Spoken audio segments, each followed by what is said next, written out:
Bonsoir tout le monde. Alors dans cette vidéo, en fait, je vais vous parler un peu des origines de FreeBSD, de la fondation FreeBSD et comment s'organise un peu ce système de fichiers en fait en se connectant à une machine virtuelle et voilà, par la pratique. Donc, tout d'abord, en fait, FreeBSD a, est né en fait, est basé à la base sur le système 386 BSD, qui était un système donc dédié aux compatibles PC à architecture 32 bits, donc pour les processeurs Intel 80 386. Donc c'est le premier système BSD à être compatible avec les compatibles PC. 386 BSD a été créé par un couple, Line et William Jolitz. Euh, donc en fait, ce système, en fait, 390 BSD, 386 BSD a été créé en fait sur la base de 4.3 BSD Net 2. En fait, 4.3 BSD Net 2, c'était un BSD Unix de l'université de Berkeley, en fait, qui a permis la réécriture de tous les utilitaires en ligne de commande, donc dans l'espace utilisateur, l'userland, de BSD en licence, sous une licence BSD permissive. Donc c'est-à-dire sans aucun code provenant d'AT&T. Donc du coup, voilà, de là, en fait, 390, en fait, la seule chose qui manquait à 4.3 BSD Net 2, en fait, était quelques fichiers au niveau du noyau. Et en fait, 386 BSD a comblé ce manque et du coup a créé un système fonctionnel à partir de 4.3 BSD Net 2. Donc, alors, en ce qui concerne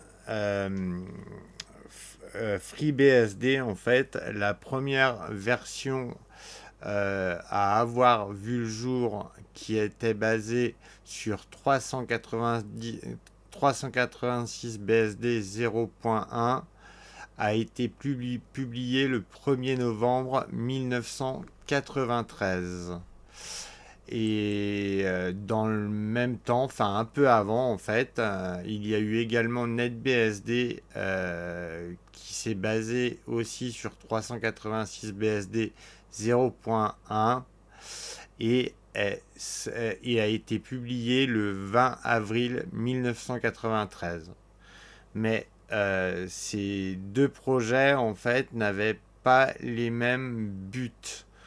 En fait, FreeBSD, lui, s'orientait sur la plateforme x86, donc plateforme Intel, alors que NetBSD souhaitait plutôt avoir un OS qu'il pouvait porter sur le plus d'architecture de processeurs possible. Donc voilà, les buts n'étaient pas les mêmes. Mais si FreeBSD et NetBSD ont été créés, c'est en fait parce que le couple Jolitz n'acceptait pas les patchs de certains contributeurs en fait pour leur système, ce qui a motivé en fait une partie de la communauté de 386 BSD à créer FreeBSD et NetBSD.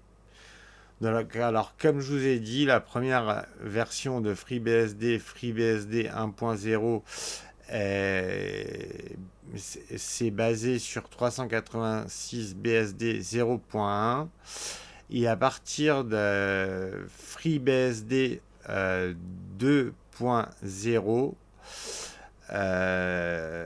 le système s'est basé sur 4.4 BSD Lite. Et cette version a été publiée le 22 novembre 1994.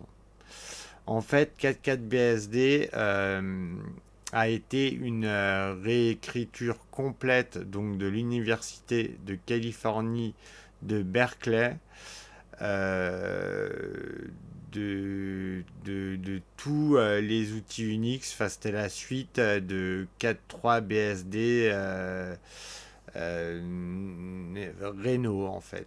Voilà. Pour être plus précis, c'était la suite de 4.3 BSD et donc qui était complètement exempt de tout code d'AT&T. D'ailleurs, maintenant, toutes les distributions actuelles se basent sur 4.4 BSD. Et ensuite, il y a eu la FreeBSD 3.0 qui ne se basait plus sur 4.4 BSD Lite, mais sur 4.4 BSD Lite 2 et a été publié le 16 octobre 1998. Donc voilà pour l'histoire de FreeBSD. Et je tiens quand même à mentionner un développeur BSD qui a eu une importance capitale. En fait, ce développeur s'appelle Bill Joy. Bill Joy, c'est lui qui a créé la première pile TCP exploitable pour l'ARPANET, donc l'ancêtre d'Internet, sous 4.2 BSD qui est sorti en 83. Et ensuite, en 86, il y a eu la publication de 4.3 BSD. Et là, la pile TCP s'est grandement améliorée. Et du coup, c'est à partir de la pile de 4.3 BSD Net.2 qui était sous licence BSD permissive que tous les Unix, y compris les Unix commerciaux de AT&T, avaient comme pile TCP/IP celle de 4.3 BSD Net 2. Et d'ailleurs, même Windows, en fait, a eu comme première pile TCP/IP une pile basée sur celle de 4.3 BSD. D'ailleurs, aujourd'hui, je pense que c'est encore basé sur 4.3 BSD, sauf qu'après, il y a eu des améliorations, mais ça de la part de chaque système, hein, que ce soit FreeBSD, GNU Linux, Windows, voilà, la pile TCP de chaque OS a, a évolué en fait, tout simplement. Donc voilà pour la partie historique. Donc maintenant, nous allons voir en fait comment s'organise en fait le projet, la fondation FreeBSD. En fait, la fondation FreeBSD est en quelque sorte un système hiérarchique un peu pyramidal. En fait, tout en haut de cette pyramide, il y a ce qu'on appelle la Core Team. Donc, c'est une équipe au nombre de 9 qui sont réélus tous les 2 ans. Et c'est vraiment ces 9 personnes qui prennent les décisions les plus importantes sur le développement de FreeBSD. Et en dessous de la core team, il y a ce qu'on appelle les committers. Donc c'est des membres officiels de FreeBSD en fait, qui s'occupent alors soit des sources du noyau ou enfin et du système de base en fait.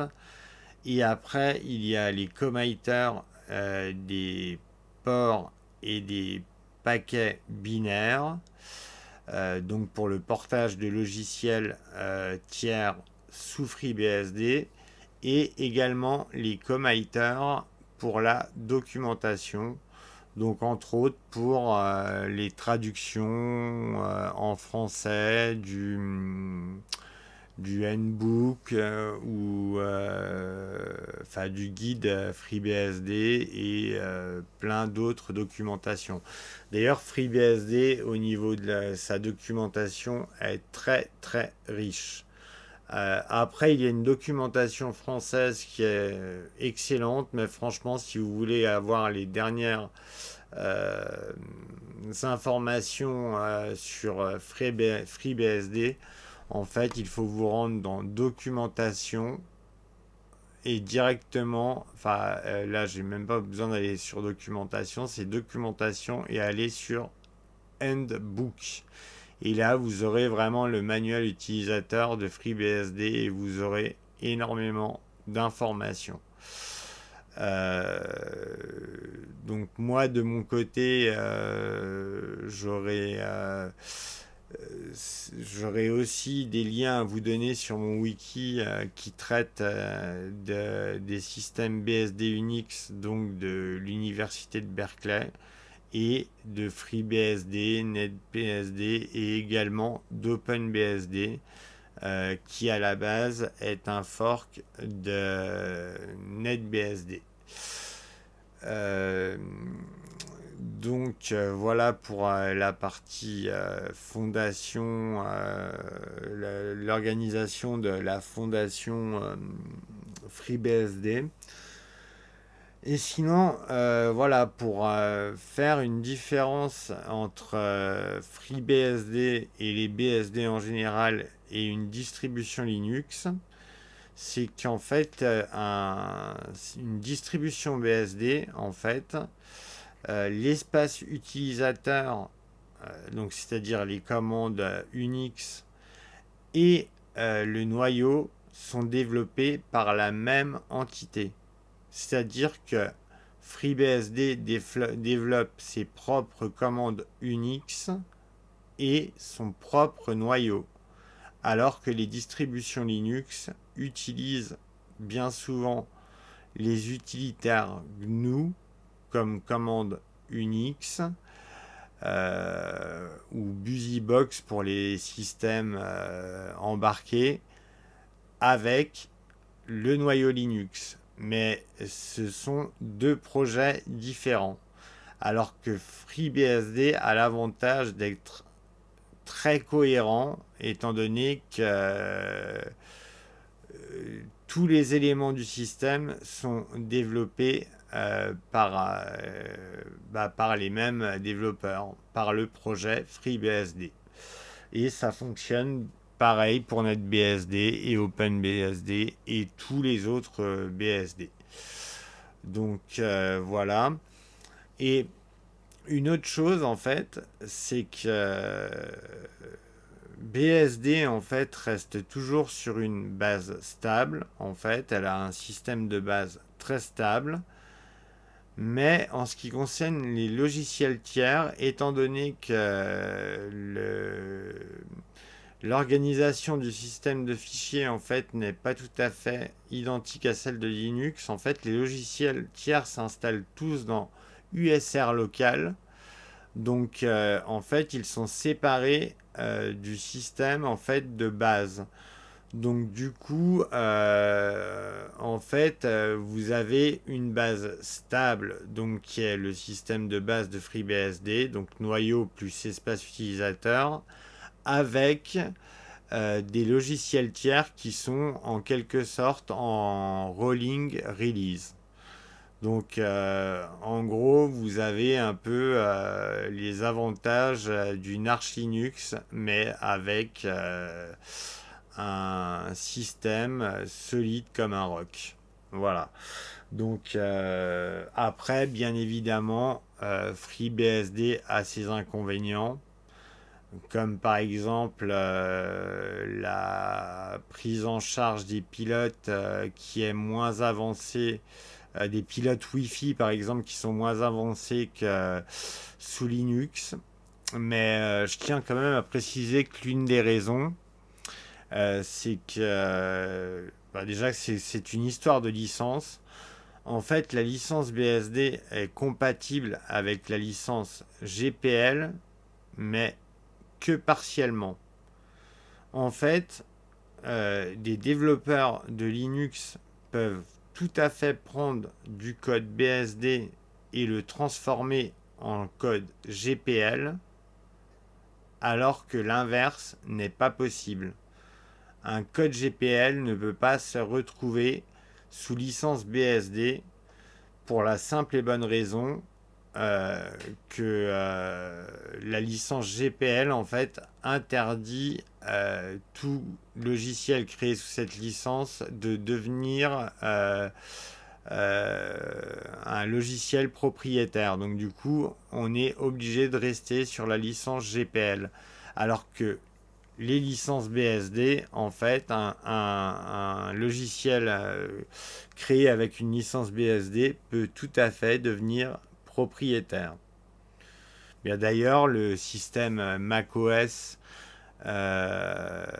utilise en grande partie, si ce n'est les trois quarts de son système de base, FreeBSD en fait. macOS c'est du FreeBSD. L'userland c'est du FreeBSD. Une partie du noyau c'est du FreeBSD avec en plus un noyau Mac qui donne un noyau hybride. Mais bon, on n'est pas là pour parler de ça, mais je tenais juste à préciser en gros que macOS c'est un système FreeBSD avec des ajouts supplémentaires de la part d'Apple. Et voilà. Donc, on va se pencher sur le système. Alors, déjà là, vous avez une petite timeline en fait des systèmes BSD. Alors, comme vous pouvez le voir, là, vous avez Unix version 6, donc qui a servi de base pour 1 et 2 BSD. Unix version 6, toutes les premières versions d'Unix, là d'Unix version 1 à Unix version 6 en fait venaient des laboratoires Bell Labs de AT&T. Et en fait, c'est à partir de 3 BSD que le système en fait s'est basé sur Unix version 7, enfin plus précisément Unix 32V, parce qu'en fait Unix 32V était la version 32 bits de Unix version 7. Donc voilà, comme vous pouvez le voir, il y a eu 3, 4 BSD, 4.1 BSD, 4 C, enfin il y a tout un... C'est assez long, hein, la timeline est assez longue, mais assez complète. Vous pourrez la retrouver sur mon site web. Donc maintenant, nous allons passer à l'utilisation de FreeBSD. Donc...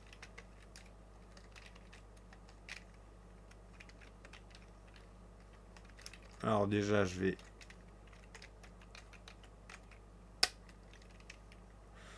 Alors on va faire un petit tunem A pour vous montrer que je suis bien sous FreeBSD.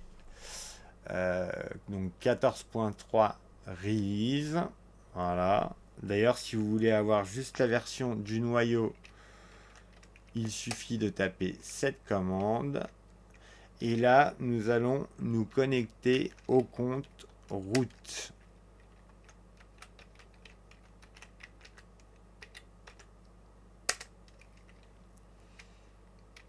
Alors, du coup, je vais vous montrer un peu comment s'articule le FHS, donc le fil hiérarchie standard, en fait. donc c'est-à-dire l'organisation du système de fichiers. Alors, comme vous pouvez le voir, en fait, il n'y a pas de lien symbolique pour bin qui va dans USR bin comme sous Linux. En fait, tout est encore bien catégorisé dans les systèmes BSD. Alors, dans bin, vous trouverez vraiment les utilitaires de base que vous pourrez utiliser en tant que simple utilisateur. Donc voilà les utilitaires. Donc vous avez le shell sh, enfin les shells par défaut, la commande ls, ps, tcsh, donc qui est le csh propre à FreeBSD, donc un CSH amélioré, donc la commande df, cp, enfin c'est vraiment là les commandes de base. Et ensuite, vous avez les commandes de base administratives. Alors voilà, comme vous pouvez le voir, c'est... Enfin, vous aurez tout le temps de mettre la vidéo en pause pour voir les utilisateurs, les utilitaires qui composent ces répertoires. Et ensuite, toujours dans le système de base, on a la partie USR bin qui sont également des utilitaires pour des utilisateurs sans privilèges, mais donc plus poussés et plus nombreux. Donc là, vous aurez BZ4, la commande ID, LES, LDD, enfin vous voyez, NCAL, la commande W, enfin voilà, beaucoup plus de commandes. Et pour finir, il y a donc les commandes pareil un peu plus poussées pour l'administration du système, donc qui font toujours partie du système de base FreeBSD, qui sont celles-ci. Voilà. Donc je vous laisse le temps de regarder. Donc on va retourner à la racine. Et alors, comme vous pouvez le voir, donc la racine ressemble énormément à un système Linux en fait, enfin normal. Après c'est deux systèmes de type Unix, donc ça se ressemble beaucoup. Sauf qu'il y a par exemple un répertoire rescue. Et ça en fait c'est des commandes. Je vais afficher les commandes. En fait c'est des commandes qui, qui ont des dépendances qui ne sont pas liées dynamiquement mais statiquement. C'est-à-dire que tous ces utilitaires vous permettent de réparer un système cassé. Donc c'est vraiment très très pratique. Enfin, comme vous pouvez le voir, vous avez toutes les commandes nécessaires pour pouvoir réparer votre système. Voilà. Donc alors après dev, c'est toujours le répertoire des périphériques. Donc voilà. Donc dans compat, vous aurez en fait l'option de Linux. Par exemple là, comme vous pouvez le voir, il y a KLD stat. En fait, ça permet de voir tous les modules en fait chargés dans le noyau. Donc, et comme vous pouvez le voir, en fait, Linux est chargé dans le noyau. Donc, c'est pour ça que le répertoire compat s'affiche au niveau de la racine. Et voilà, là, vous avez tous les utilitaires. Et donc, au niveau des modules, en fait, vous avez toutes ces commandes. Donc KLD load en fait permet de charger un module et ses dépendances, et KLD unload permet de décharger un module et toutes ses dépendances. Donc c'est l'équivalent en gros de la commande insmod, rmmod pour les trucs de base, ou alors de mode probe sous Linux. Donc voilà. Alors on va en revenir au système, donc à la racine. Donc libexecs, en fait, ce sont alors je sais pas si non, voilà, non, ici il n'y a rien, mais dans USR libexecs, en fait, vous avez les démons qu'on retrouve dans le serveur de serveur inetd. Vous voyez, comme FTPD, KFD, local, ntalkd,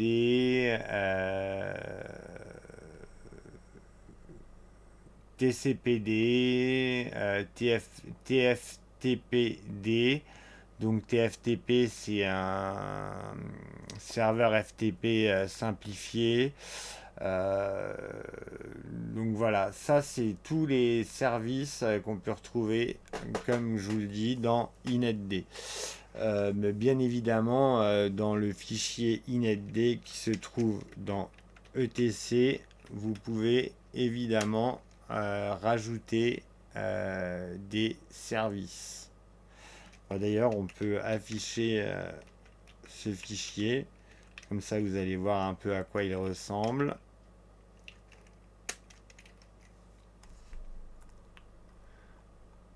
Voilà.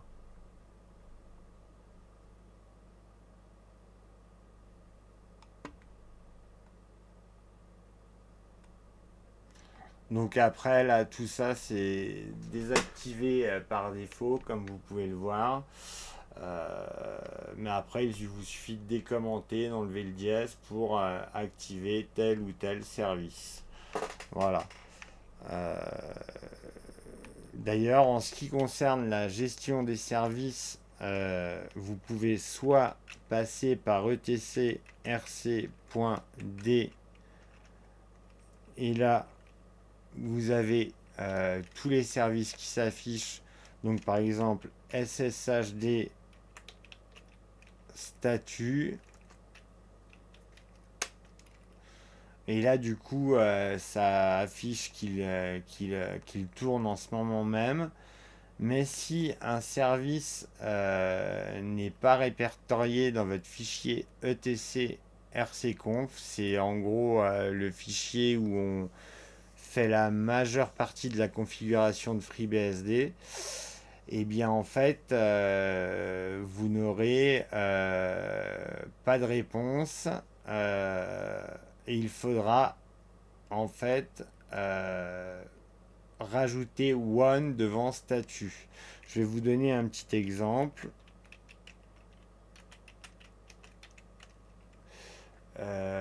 Par exemple, FTPD, je sais qu'il n'est pas activé statut.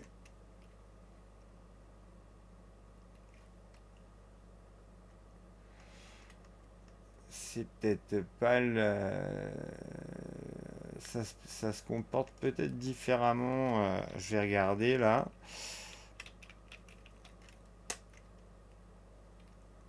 Ah bah non, apparemment il n'y a plus la nécessité de mettre one devant un service qui n'est pas activé. Ouais, donc non. Et alors, il y a une autre façon sinon de gérer les services, c'est avec la commande tout simplement service. Et là, vous tapez par exemple SSH,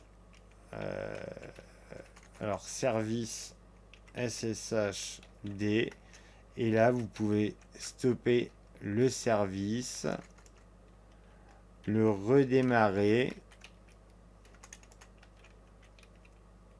Ouais, service restart.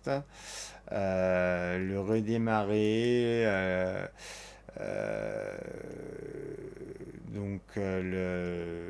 le démarrer tout court. Enfin, il y a plusieurs options.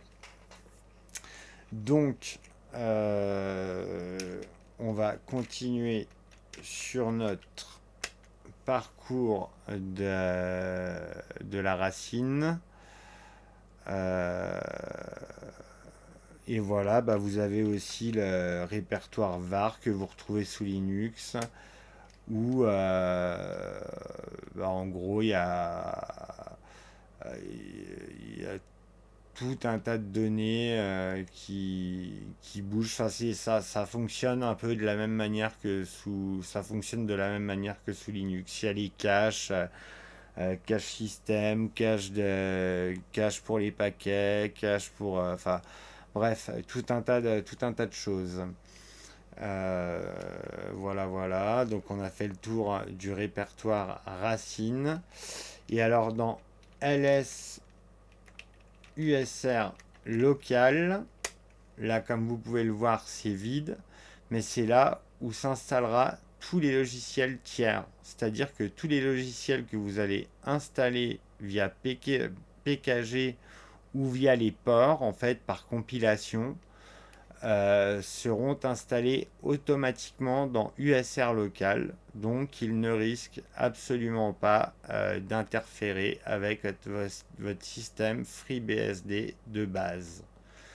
Donc, pour installer le gestionnaire de paquets PKG créé par Baptiste Daroussin, il faut taper la commande PKG et ensuite valider par Y.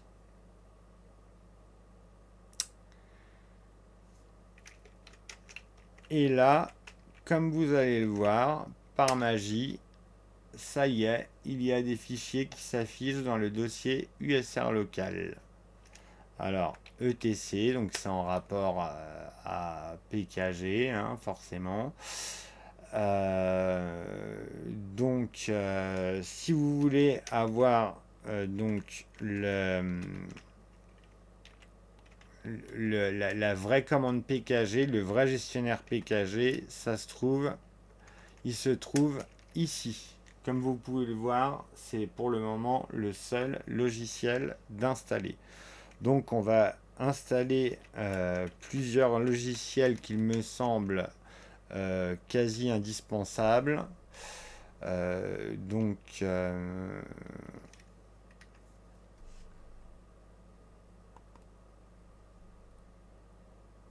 hop.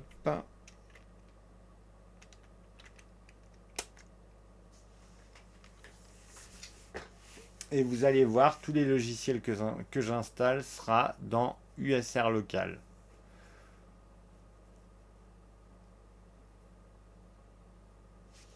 Alors comme vous pouvez le voir, il y a toutes les librairies qui s'installent à côté.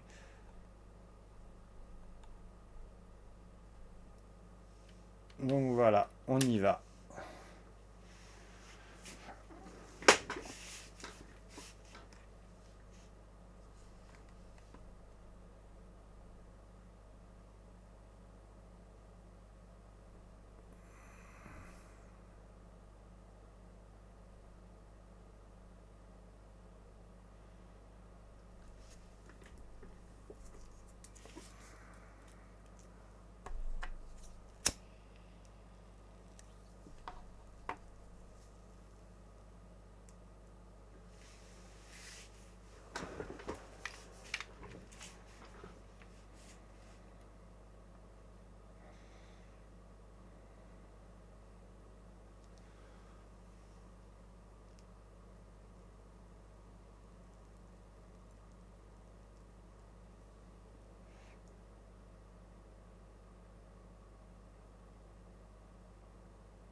Donc ça met un peu de temps, hein, c'est normal. Il y a quand même quelques paquets à installer.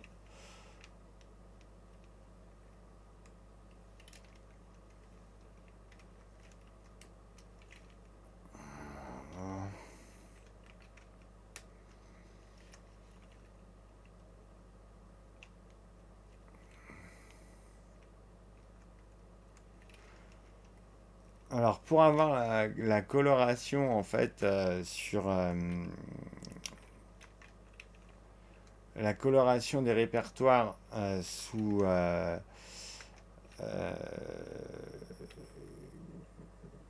sous FreeBSD en fait, il faut utiliser l'option G. Alors je vais vous montrer. Et là, comme vous pouvez le voir, vous avez la couleur. Pas besoin de mettre double tiret color égal auto ou color. C'est vraiment très très simple.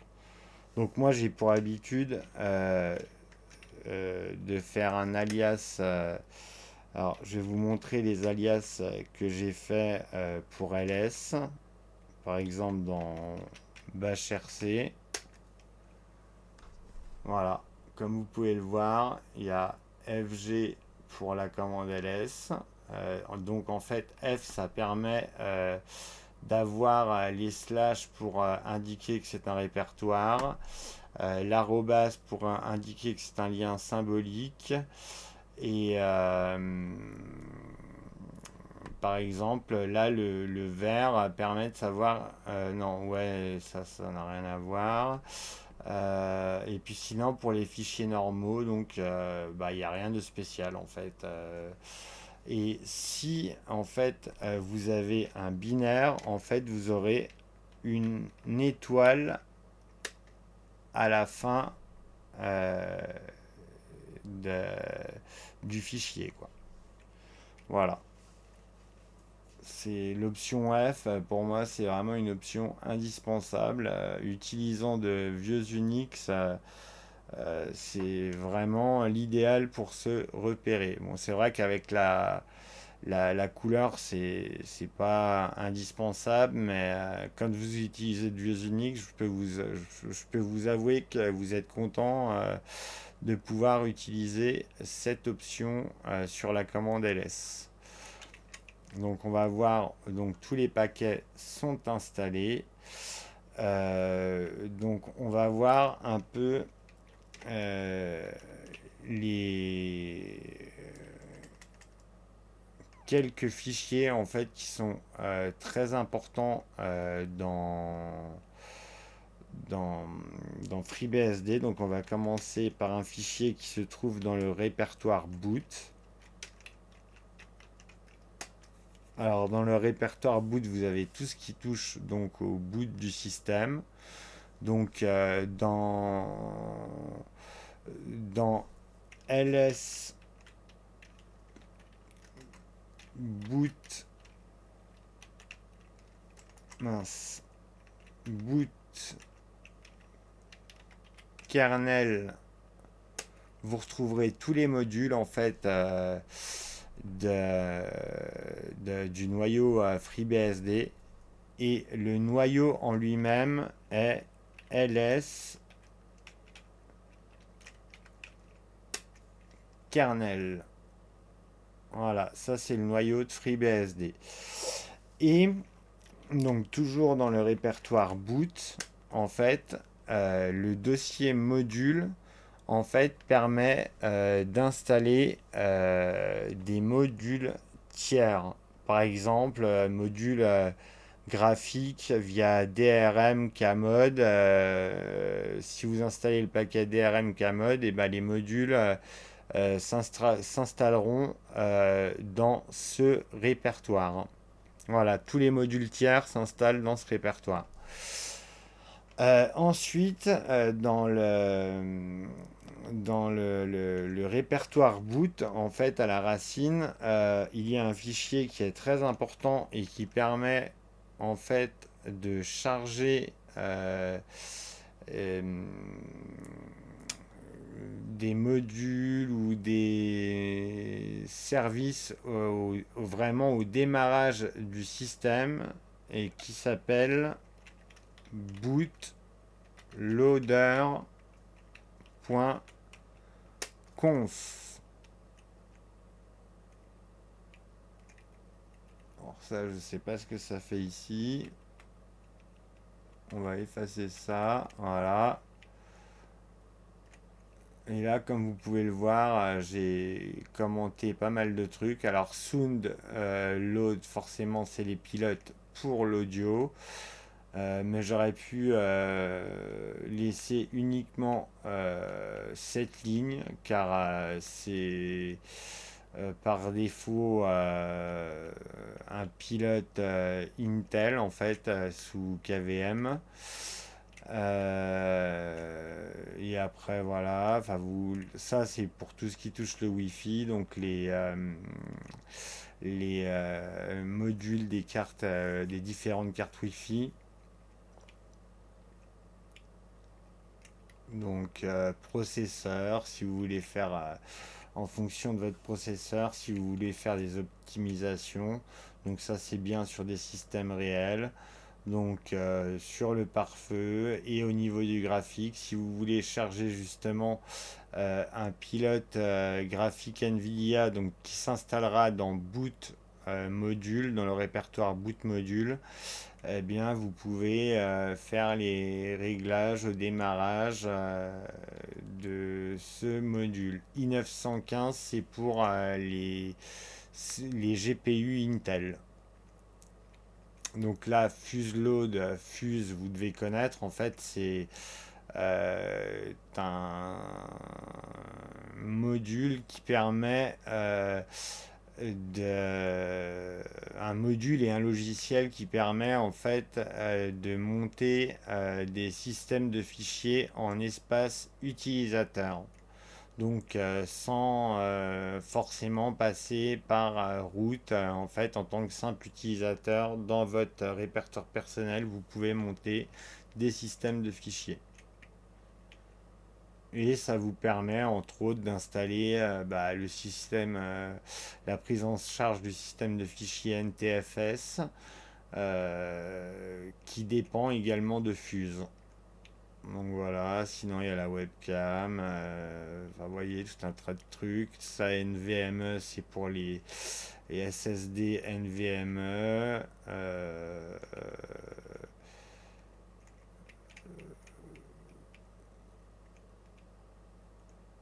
Enfin voilà. Donc c'est un fichier relativement important sous FreeBSD. Sous FreeBSD.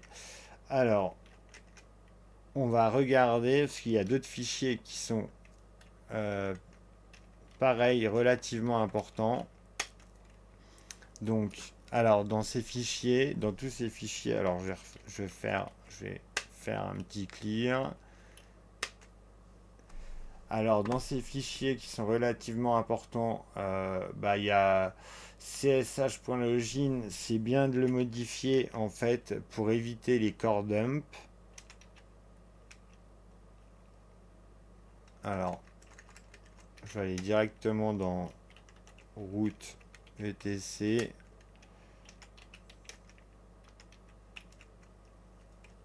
Merde.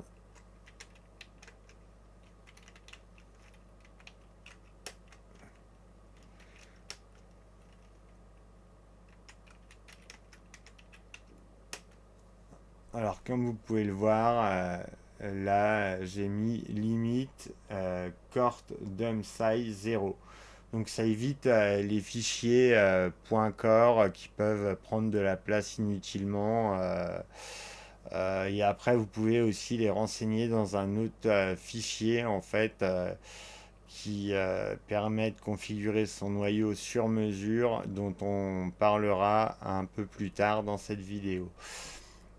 Alors donc, DevFSConf, en fait, c'est ce qui s'occupe de monter les périphériques amovibles, les disques durs, genre clé disque dur externe, clé USB, enfin tout ce genre de trucs. Et DevFSQLS, en fait, n'est pas un fichier par défaut installé sous FreeBSD, mais en fait c'est un fichier quasiment indispensable en fait pour donner les bonnes autorisations en fait à différents périphériques que vous branchez sous FreeBSD. Donc je vais vous montrer le fichier en question.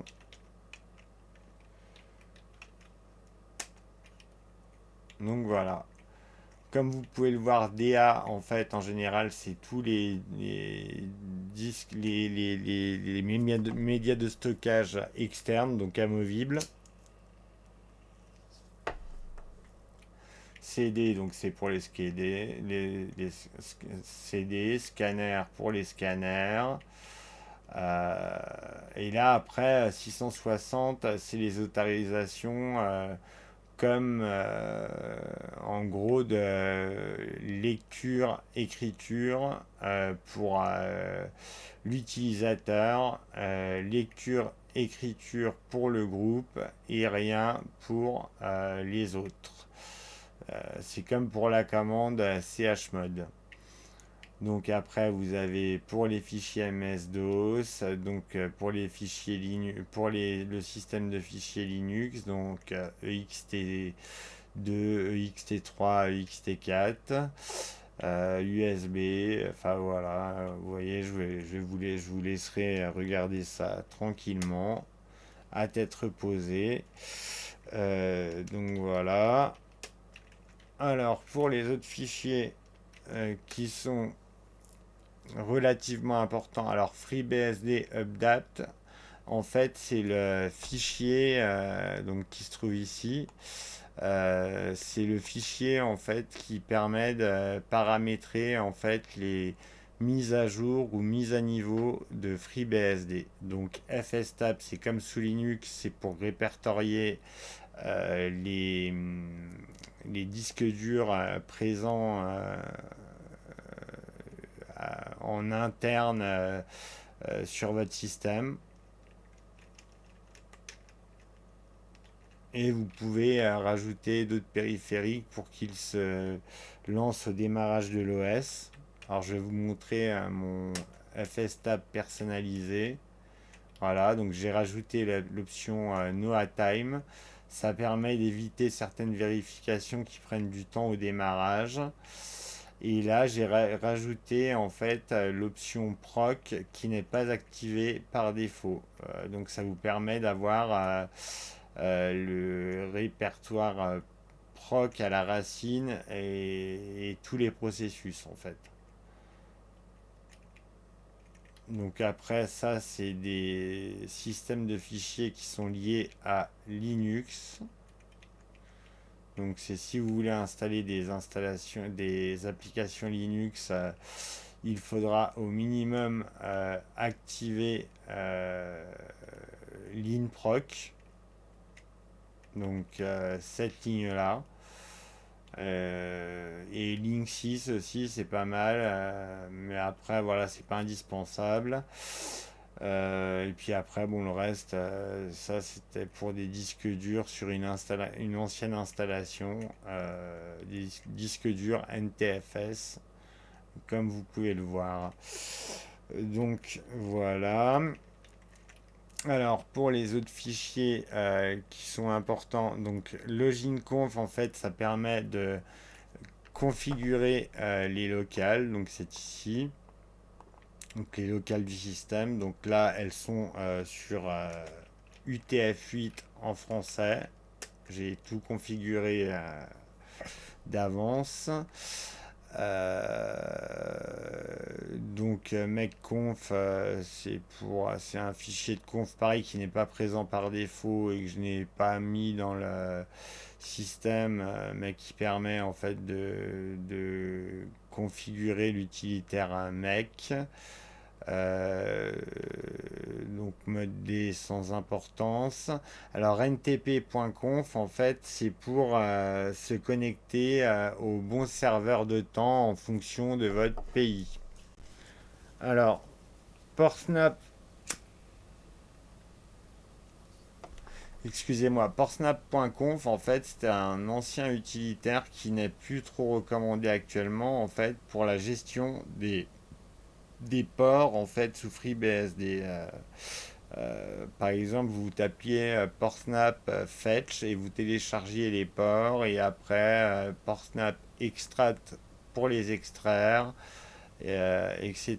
Mais maintenant, en fait, FreeBSD conseille d'utiliser Git pour installer les ports. Donc voilà, donc PrintCap c'est pour les imprimantes. Donc profil c'est pareil, c'est un fichier important, mais si on peut éviter de le toucher, de toucher le fichier dans ETC, c'est pas plus mal. Autant toucher le point profil de route ou de votre utilisateur personnel. Après, ça fait plus de config, mais voilà, ça évite. Mais par contre, après, si vous touchez au ETC profil, bah, du coup, ça touchera tous les utilisateurs du système. Donc après, un autre fichier qui est indispensable à connaître sous FreeBSD est rc.conf. C'est là en gros où on fait les trois quarts de la configuration de FreeBSD. Donc je vais vous montrer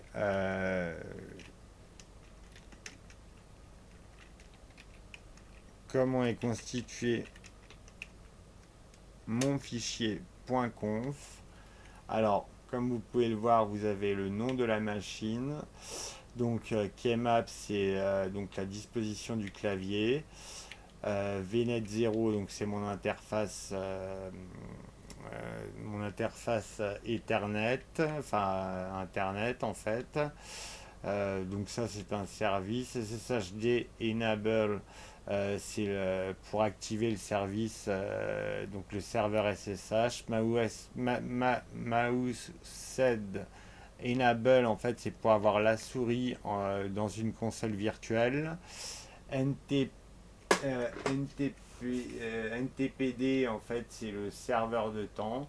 Alors, NTPD Sync and Start, c'est pour en fait avoir l'heure d'internet au démarrage. C'est comme NTPDET.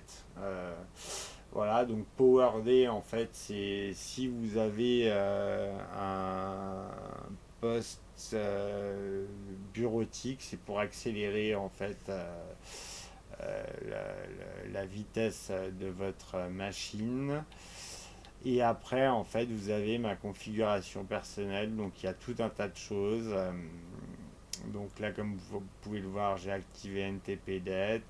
RPC Bin, c'est en rapport au serveur NFS. Donc, c'est pas la peine. J'aurais même pas dû l'activer, en fait. D'ailleurs, je peux le commenter. Par contre, NFS client, je le laisse. Comme ça me permet de me connecter à un serveur NFS au besoin. Linux Enable, ça permet d'activer le module Linux pour la compatibilité binaire avec les logiciels Linux.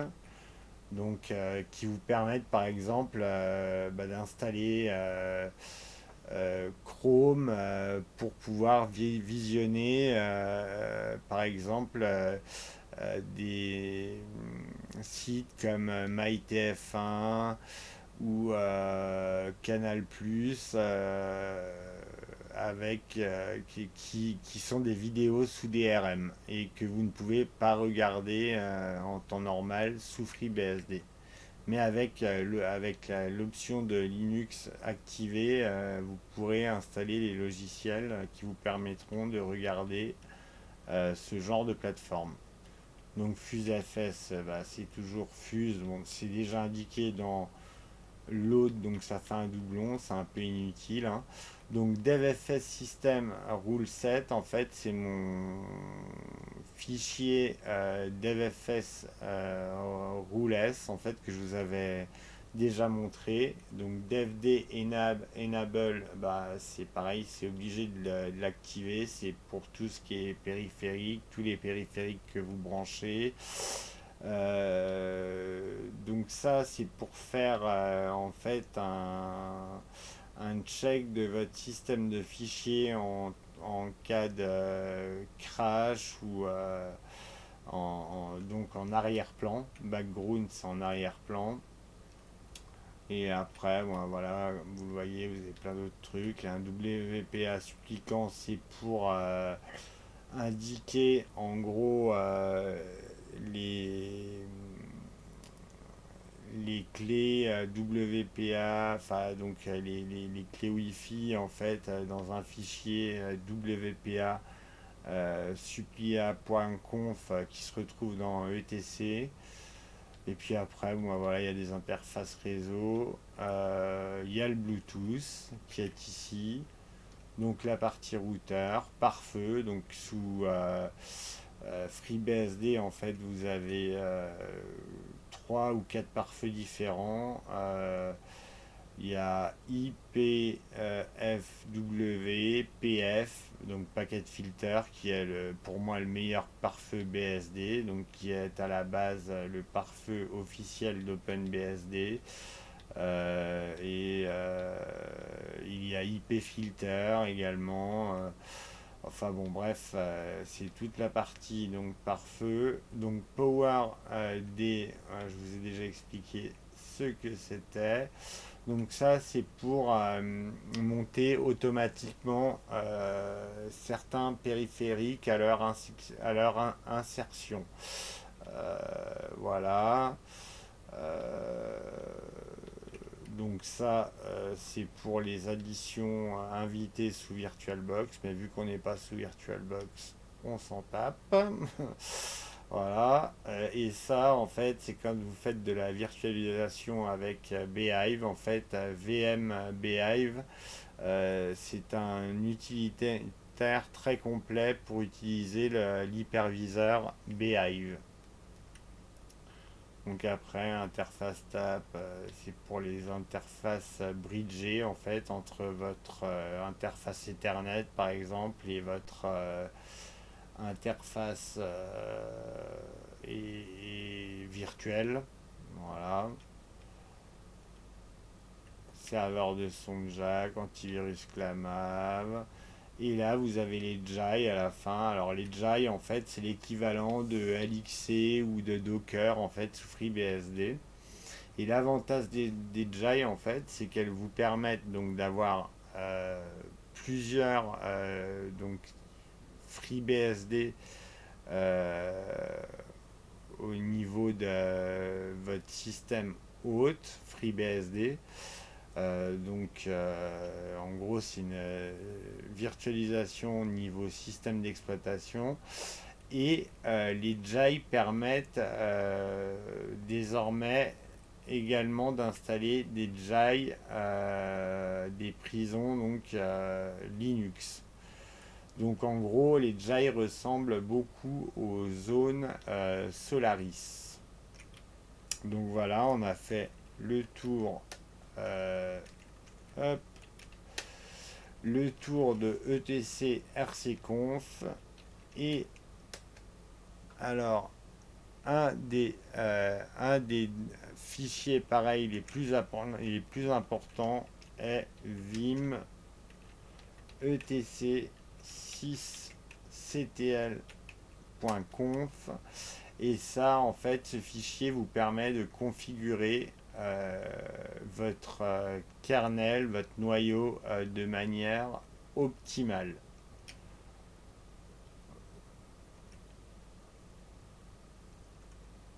Donc, voilà. Hein.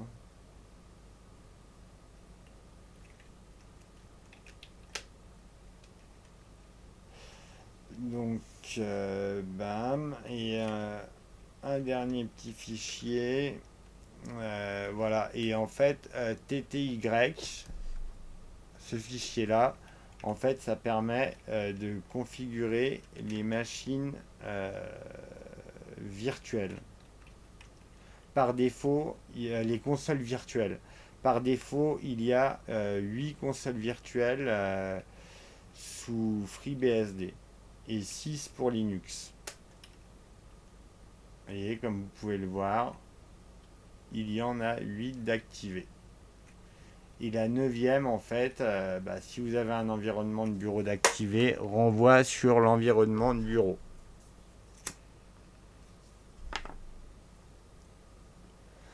Donc voilà. Alors maintenant, je vais vous montrer quelque chose d'assez intéressant en fait sous FreeBSD. En fait, c'est qu'il y a un compte du nom de Tor, donc T2OR, T-O-O-R, en fait, qui a les mêmes privilèges que root, mais qui permet en fait d'installer un shell des logiciels tiers. Parce que, en fait, si vous avez un jour un souci avec FreeBSD, vous n'aurez pas accès aux logiciels tiers qui sont installés dans USR local, mais uniquement aux shells qui sont par défaut dans le système de base.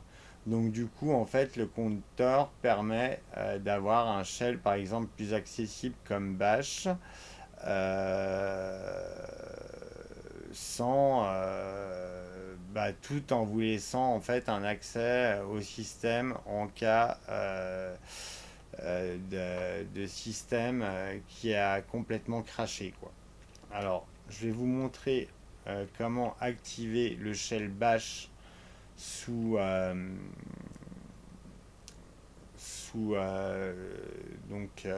avec le compteur. Donc vous tapez la commande VIPW.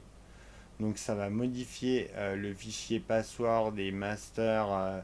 Enfin voilà, en gros le fichier etc password. Et là vous allez dans Tor et vous rajoutez USR local bin bash. Hop. Et on peut faire de même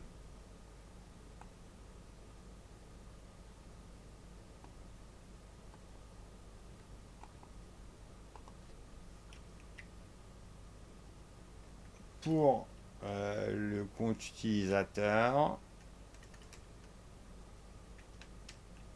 Voilà. Et là, si donc je vais me déconnecter, je vais me reconnecter avec SSH. Et là, normalement, vous tomberez directement sur Bash. Voilà, on va faire la vérif.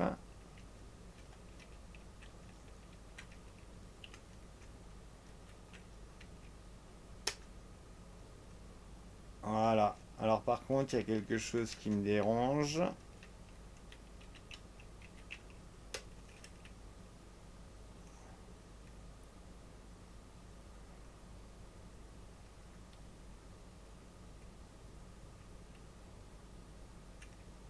Voilà. Là.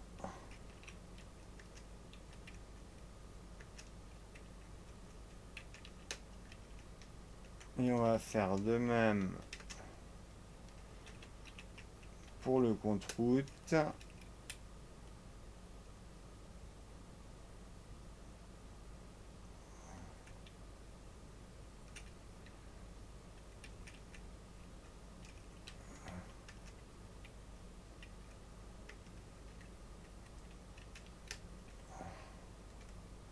Comme vous pouvez le voir, le curseur est collé en fait au,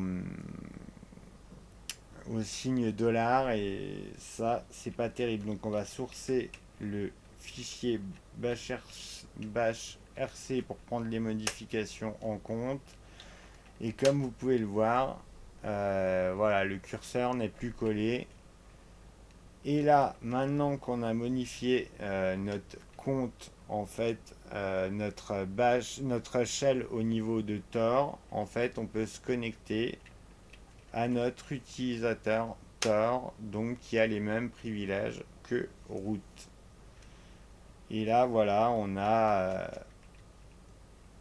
le shell bash donc avec l'autocomplétion, donc c'est quand même un peu plus agréable. Là, vous voyez toutes les options de PKG et c'est tout de même plus agréable que la voilà que le shell TCSH. Donc je vais faire une dernière chose parce que cette vidéo commence à être sérieusement longue. Je vais installer, faire la mise à jour, la mise à jour en fait de FreeBSD, parce que comme vous pouvez le voir, c'est 14.3 et du coup on va faire la mise à jour. Donc ça se fait comme ça, on télécharge. Donc alors je vais mettre la vidéo en pause. Alors, ça y est, donc l'utilisateur pour faire les mises à jour et mises à niveau de FreeBSD, donc du système de base, a fini de télécharger toutes les mises à jour. Parce que là, c'est une mise à jour donc de correctif et non une mise à niveau. Donc vous voyez tous les fichiers qui sont enfin j'aurais pu descendre pour vous montrer tous les fichiers. Mais maintenant, en fait, il suffit de taper la commande FreeBSD update install.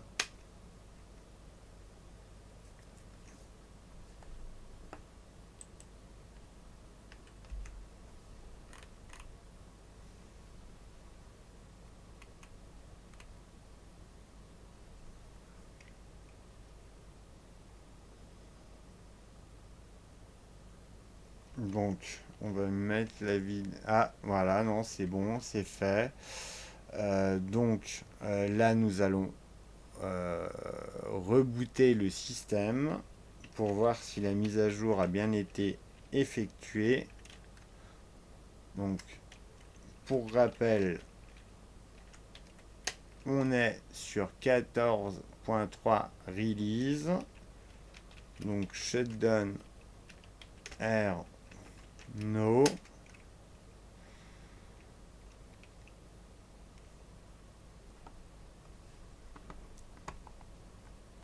Alors,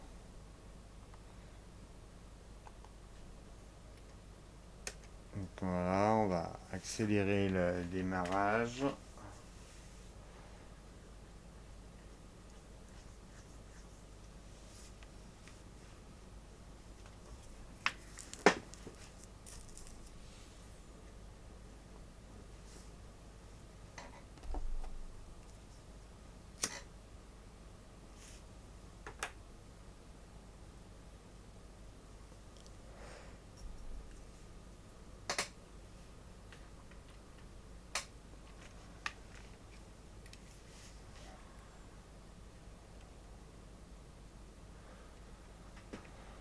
Donc, on est bon pour le démarrage. Donc, on va fermer cette fenêtre. On va se reconnecter en route via SSH. Hop. Donc, on fait de même.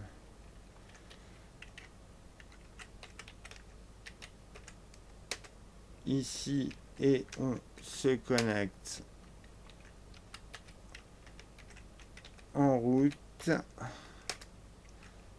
et on se connecte avec le compte Tor pour avoir le shell donc bash. Donc alors sinon, si vous voulez mettre à jour les logiciels tiers, parce que la mise à jour avec FreeBSD Update ne met que à jour le système FreeBSD en lui-même. Pour mettre à jour les logiciels, qu'ils soient installés de manière par les ports ou par le gestionnaire de paquets, en fait, il faut utiliser donc le gestionnaire de paquets PKG. Donc update pour mettre à jour le cache. Mais normalement, là, il n'y aura aucune mise à jour à faire étant donné que je viens d'installer les paquets. Et comme vous pouvez le voir, il n'y a aucune mise à jour à faire, mais c'est ce que vous devrez faire pour mettre à jour les logiciels tiers, donc qui, je vous le rappelle, sont dans USR, local, bin pour les utilisateurs, pour les utilitaires en fait, sans avoir besoin de privilèges, et dans sbin pour les utilitaires ayant besoin de privilèges, comme par exemple sudo. D'ailleurs, si vous voulez activer sudo sous FreeBSD, en fait, vous faites vsudo.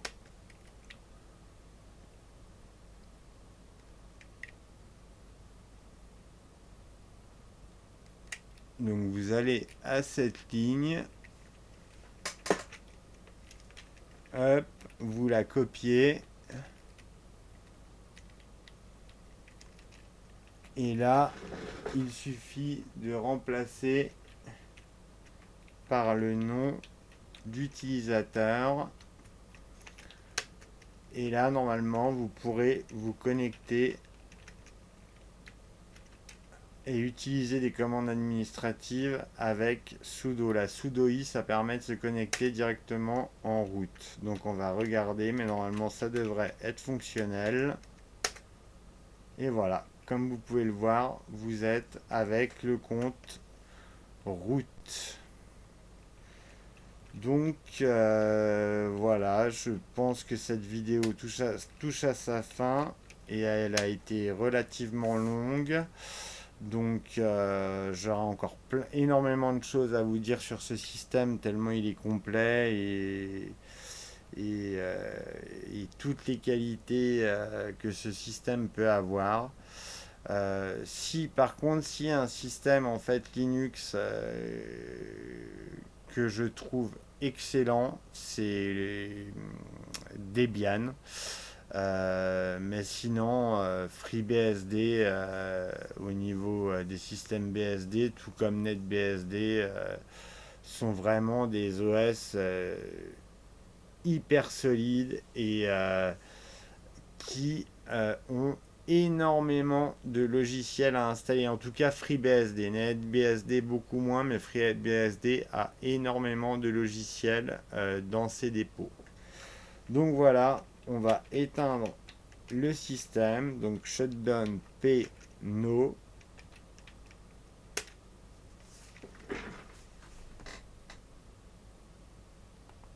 Donc on va fermer le terminal. Alors là, il faut le temps que le système se coupe. On va regarder. Et voilà, il est arrêté. Donc voilà, cette vidéo a été vraiment longue, donc j'espère qu'elle va vous apporter quelque chose. Sur ce, je vous souhaite une excellente nuit et vous dis à très bientôt. Ciao les amis!